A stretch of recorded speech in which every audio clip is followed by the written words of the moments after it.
Revolt 1857 का कैसे start हुआ था? The introduction of new Enfield rifle enhance the growing dissatisfaction of sepoys with the government. The new rifle use cartridge which has to be bitten off before loading. These cartridges contain cow and pig fat. These hurt the religious sentiment of both Hindus and Muslims. Moreover, there were also reports about mixing of bone dust in the flour used to prepare meals for the sepoys.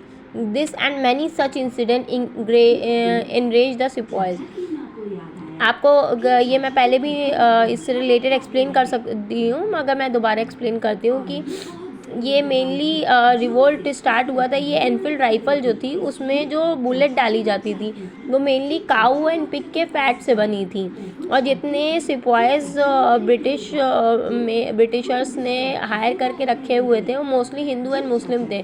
तो मुंह से उसको bite करके निकालना पड़ता था cartridge को, तो उसके बाद लोड करते थे राइफ़ल को। तो वो ये चीज़ हिंदू और मुस्लिम के दोनों के रिलीजियस सेंटिमेंट को हर्ट करता था। और तो और जो आटा होता था जिसकी रोटी खाते थे सिपाही, उसमें क्या होता था, वो बोन डस्ट मिला रहता था आटे में, जिसकी वजह से भी ये रिवोल्ट स्टार्ट हुआ था। ऑन 29 मार्च 1857, ये एक बहुत इंपॉर्टेंट डेट है, 29 मार्च 1857 इन बैराकपुर नियर कैलकाटा, अ यंग सिपाही of the 34th Bengal Native Infantry, Mangal Pandey, decided to confront the British officers. 1857 29 मार्च 1857 को बैराकपुर में, जो कि कलकत्ता के पास है, एक यंग सिपाही था जिसका जो 34th बंगाल नेटिव इन्फेंट्री का था, जिसका नाम मंगल पांडे था। उसने ब्रिटिश ऑफिसर्स को कन्फ्रंट किया। Angered by the action of the company officers, he fired the sergeant major of his unit. उसने क्या किया कि उसने कंपनी ऑफिसर को फायर किया जो कि सर्जेंट मेजर था यूनिट का। As the sergeant major raised an alarm, his adjutant came to see what the alarm was about. जब सर्जेंट मेजर को उसने फायर किया तो सर्जेंट मेजर ने अलार्म रेस किया, तो एक एडजुटेंट आए जिन्होंने चेक किया कि अलार्म किस चीज़ के लिए था। He too was shot at but his horse was hit instant. उसको भी मंगल पांडे ने शॉट मतलब कि बुलेट से शॉट करने की कोशिश की थी, बट उसके बजाय उसके हॉर्स को लग गया था। The sergeant major ordered the zamindar of the unit Ishwari Prasad to arrest Mangal Pandey. फिर सर्जेंट मेजर ने क्या किया, ईश्वरी प्रसाद नाम का एक पर्सन था, वो भी एक सिपाही था, उसको बोला कि जाओ मंगल पांडे को मार दो, मंगल पांडे को मार दो। बट उसने क्या किया, उसने ईश्वरी प्रसाद ने रिफ्यूज़ कर दिया कि नहीं, मैं नहीं मार सकता। और फिर उसने जितने सिपाही से बोला सर्जेंट मेजर ने, उन सब ने मना कर दिया कि मैं भी नहीं मार सकता। फाइनली एक सोल्जर तैयार हुआ जिसका नाम क्या था, शेख पालतू, restrained him. He tried to shoot himself to avoid the dishonor of arrest but failed and instead wounded himself. उसके बाद उसने शूट करने की कोशिश की, मगर वो शूट नहीं कर पाया और अपने ही आप को घायल कर लिया। Later on both Mangal Pandey and Ishwari Prasad were hanged and the whole regiment was disbanded. क्या हुआ इसके बाद मंगल पांडे और ईश्वरी प्रसाद को दोनों को पकड़ लिया गया। उसके बाद उनको फांसी की सज़ा दे दी गई, और जिन लोगों ने बाकी जितने सिपाही से जिनको ने मना किया था उनको हटा दिया गया। This became a source of discontent among the sipahis. The sensibilities of companies officer became clear to the sipahi who went back. बाकी ये ऑफिसर्स को भी ये क्लियर हो गया था कि अब रिवोल्ट धीमे धीमे स्टार्ट हो रहा है। On 20th April 1857, 90 men of 3rd Native Cavalry they ordered to parade and perform firing drills.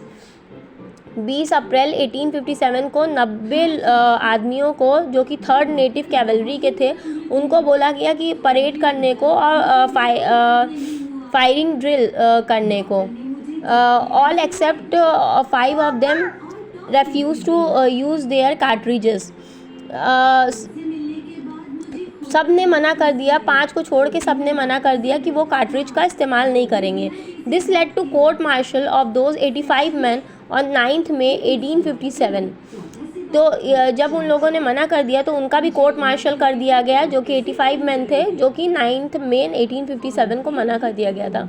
They were also sentence to 10 year with hard labour.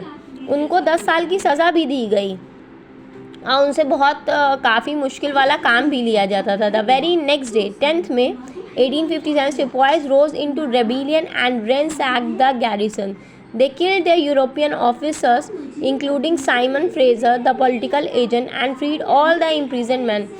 जब ये हुआ उसके अगले ही दिन जो सेपॉयस थे उन्होंने गैरिसन को मार दिया था, यूरोपियन ऑफिसर को मार दिया था, और जितने लोगों को 85 मैन जिनको इम्प्रिजन किया गया था उनको फ्री करा दिया।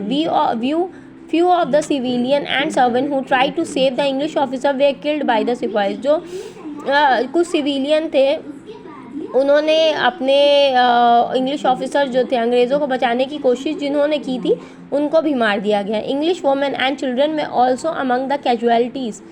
उन्होंने मारते वक्त ये नहीं देखा कि उसमें बच्चे भी हैं और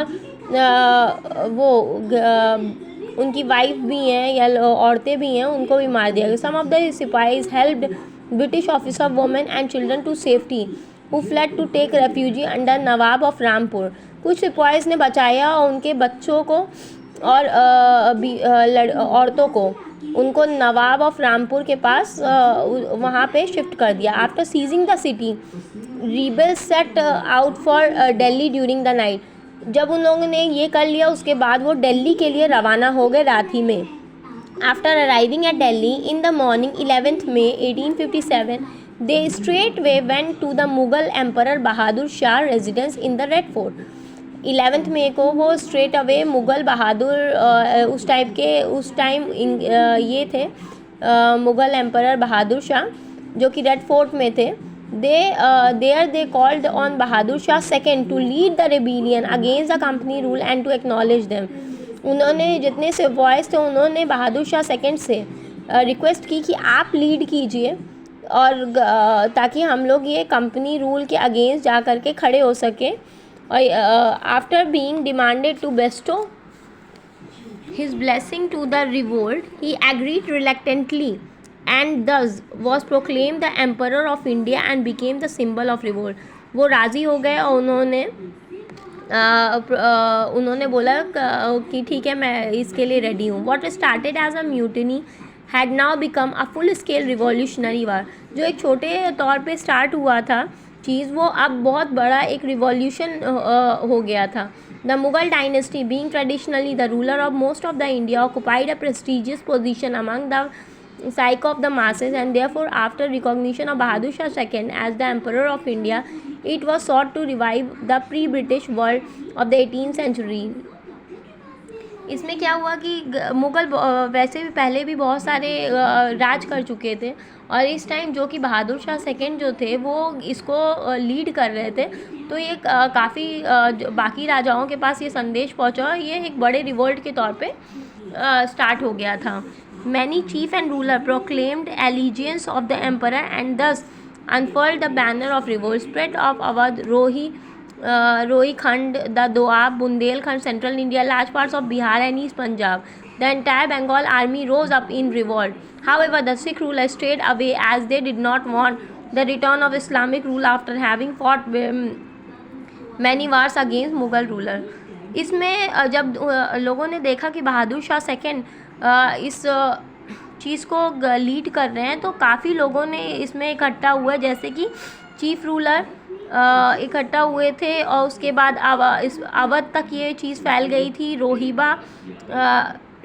रोहिलखंड तक, दोआब, बुंदेलखंड, सेंट्रल इंडिया का बहुत लार्ज पार्ट, बिहार का, ईस्ट पंजाब, मगर इससे और बंगाल की जितनी आर्मी थी वो भी इसमें खड़ी थी, मगर सिर्फ एक सिख थे क्योंकि वो नहीं चाहते थे कि मुग़ल फिर से वापस आए। The participation in revolt was not only of sepoys but also involved civilian population, especially in Awadh and northern western provinces. इसमें सिर्फ सिपाहीज ने नहीं रिवोल्ट में हिस्सा लिया था, इसमें अवध और नॉर्थ वेस्टर्न प्रोविंसेस के आम इंसानों ने भी हिस्सा लिया था। There was similarity in the pattern of revolt in different places. in different, it was due to communication between the sepoys lines of various cantonment. ये इन लोगों का हमला करने का तरीका जो था वो सेम था, क्योंकि ये मेनली सिपाहीज ये कर रहे थे. Sepoys or their messenger moved from one location to another. Thus, there was some planning about the rebellion. Initially, it was led primarily by sepoys who plundered the treasury and seized the arsenal room, law court, revenue officers, police station, etc. Anybody related to any European was the target. उन्होंने काफ़ी अच्छे से planning की थी, एक जगह से दूसरी जगह मैसेज पहुंचाना. उन्होंने जितनी भी गवर्नमेंट बिल्डिंग थी, जेल्स थे, बंगलो थे, कम्युनिकेशन, वो सारी चीज़ सीज कर दी थी. और कोई अगर यूरोपियंस की हेल्प करने के वो टारगेट सिपाहीज का रहता था. Later there was widespread participation by peasant, artisans, Indian civil servant, religious leader, widespread zamindar, etc. Also, the symbol of oppression and exploitation became the target. Therefore, the target of the attack widened.